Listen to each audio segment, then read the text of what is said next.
મિત્રો કે કાલે આપણે સાયન્સની અંદર વાત કરી હતી કે રાસાયણિક સમીકરણ એટલે શું, રાસાયણિક સમીકરણ કોને કહેવાય, એમાં પ્રક્રિયકો કોને કહેવાય, નિપજ કોને કહેવાય, કંકાલ રાસાયણિક સમીકરણ કોને કહેવાય, એના વિશે વાત કરી હતી. બરાબર. હવે આજે આપણે 5 માર્કનો સૌથી ઇમ્પોર્ટન્ટ પ્રશ્ન વિશે વાત કરવાની છે. એટલે એ પ્રશ્ન એ છે કે રાસાયણિક સમીકરણને સંતુલન કરવા માટેના તબક્કાઓ ગણો. બરાબર. 5 માર્ક્સનો પ્રશ્ન છે. બરાબર. તો જો એ પ્રશ્ન આવો છે કે માર્ક્સ 5 કે રાસાયણિક સમીકરણને સંતુલિત કરવા માટેના તબક્કાઓ ગણો.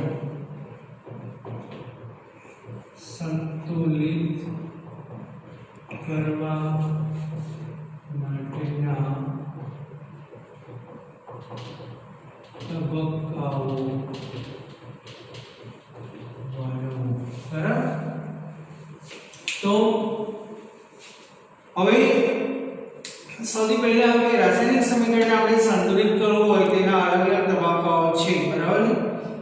તો એમાં સૌથી પહેલી અને સૌથી મહત્વની વસ્તુ કે કોઈ પણ રાસાયણિક પ્રક્રિયામાં નિપજોમાં હાજર રહેલા તત્વોનું કુલ દળ પ્રક્રિયકમાં હાજર રહેલા તત્વોના કુલ દળ જેટલો હોવો જોઈએ. તો જો ત્યાં સૌથી પહેલો તબક્કો બરાબર કે સૌથી પહેલું કે રાસાયણિક પ્રક્રિયામાં બરાબર નિપજોના તત્વોનો કુલ દળ બરાબર નિપજોના તત્વોનું કુલ દળ બરાબર પ્રક્રિયકોના તત્વોનો કુલ દળ. બરાબર. સમજો કે પ્રક્રિયકોના તત્વોનું કુલ દળ. તો પહેલો મુદ્દો કે રાસાયણિક પ્રક્રિયા સંતુલિત કરવા માટે રાસાયણિક પ્રક્રિયામાં નિપજોના તત્વોનું કુલ દળ જેટલું હોય એટલું જ પ્રક્રિયકોના તત્વોનું કુલ દળ હોવું જોઈએ. એટલે રાસાયણિક સમીકરણ બેલેન્સ થયેલું હોવું જોઈએ. પ્રક્રિયકોનું કુલ દળ જેટલું હોય એટલું જ તે નિપજોનું કુલ દળ હોવું જોઈએ. બરાબર. એટલે એવું ન હોય કે નિપજોનું દળ વધારે હોય અને પ્રક્રિયકોનું દળ ઓછું હોય, એવું હોવું જોઈએ નહીં. બીજો મુદ્દો કે રાસાયણિક પ્રક્રિયા શરૂ થતા પહેલા અને પૂર્ણ થયા બાદ બરાબર પરમાણુની સંખ્યા સમાન. બરાબર. જો કે રાસાયણિક પ્રક્રિયા શરૂ થતા પહેલા અને પૂર્ણ થયા બાદ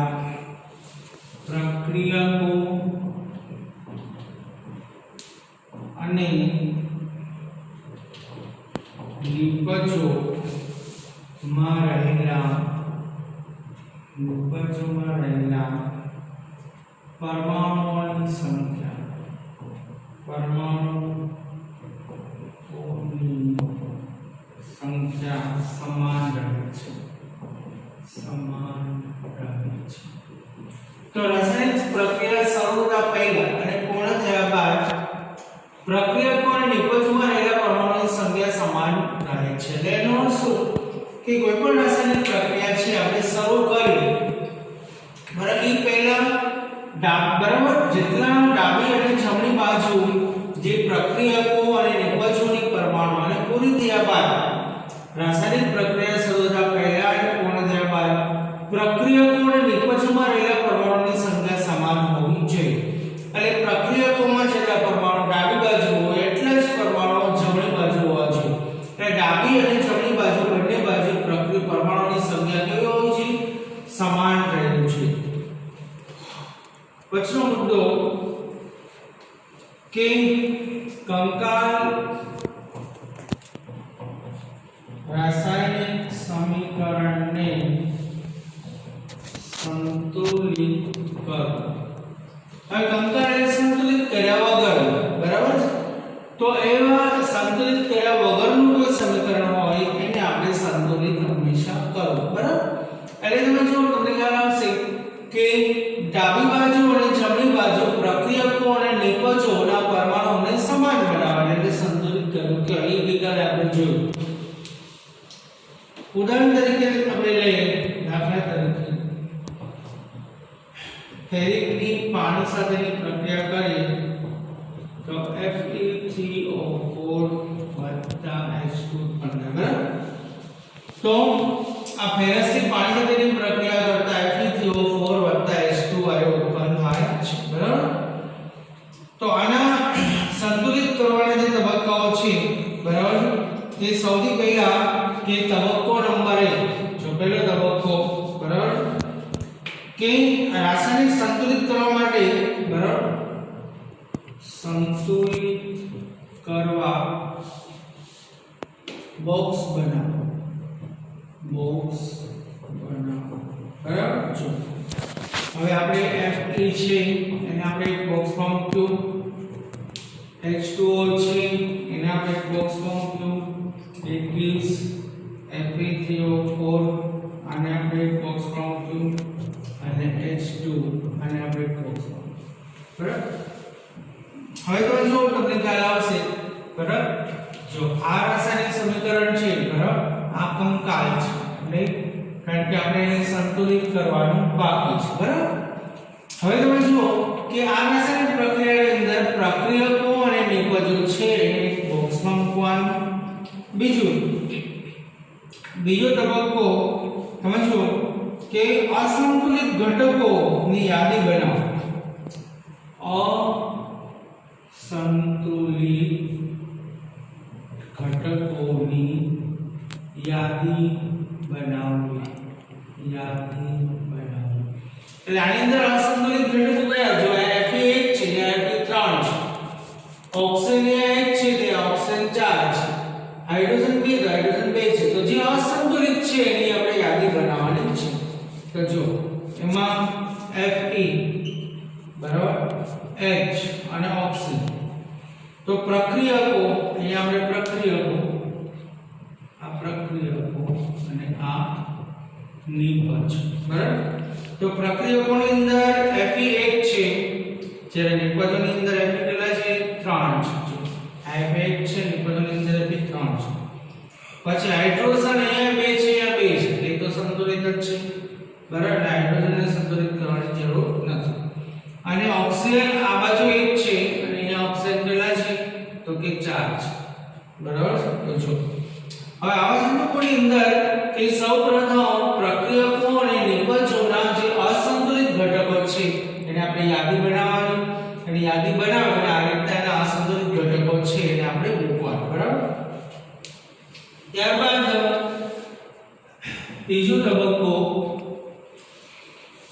આ તબક્કાની અંદર સૌથી વધુ પરમાણુ ધરાવતા, બરાબર, તમે જો સંયોજનોથી શરૂઆત કરો, બરાબર. સૌથી વધારે પરમાણુ ધરાવતા સંતુલિતથી શરૂઆત કરો અને પ્રક્રિયા કે નિપજ ગમે તે હોઈ શકે, બરાબર.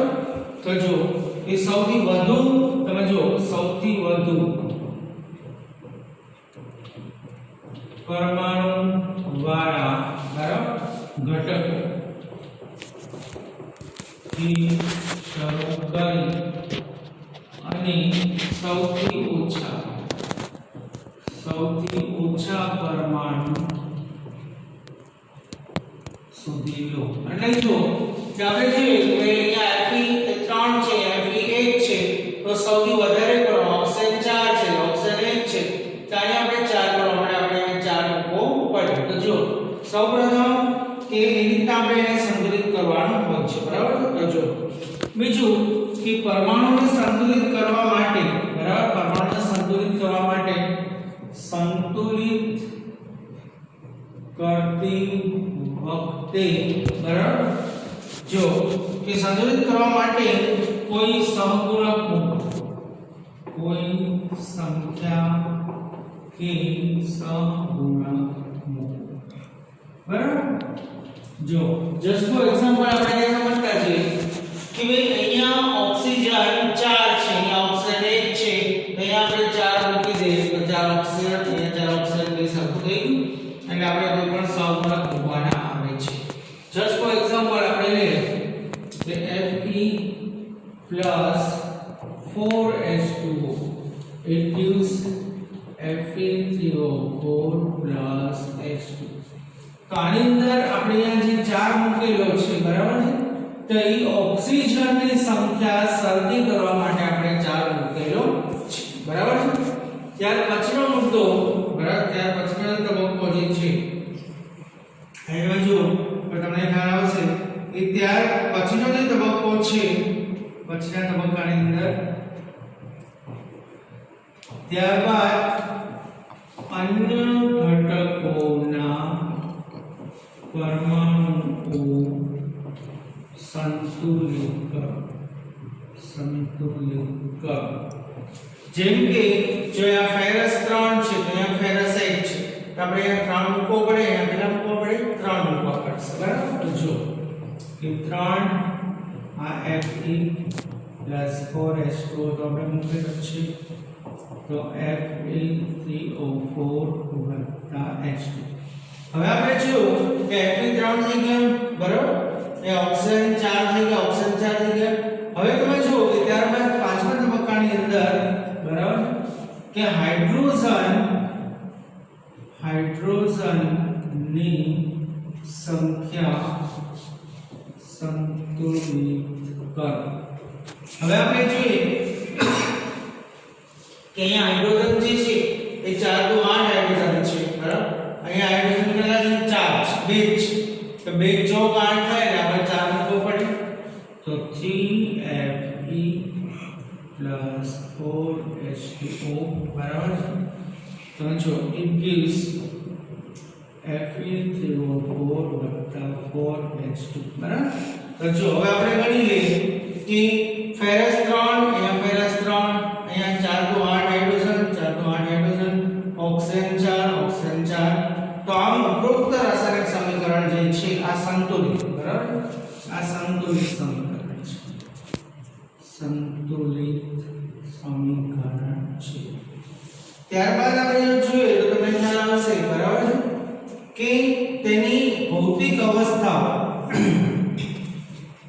બરાબર કે વાયુ માટે ગેસ બરાબર પ્રવાહી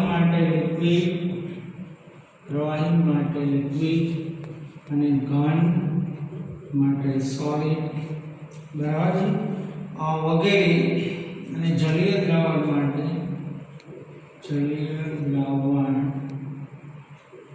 માટે એક્યુ બરાબર જેવા શબ્દ વાપરો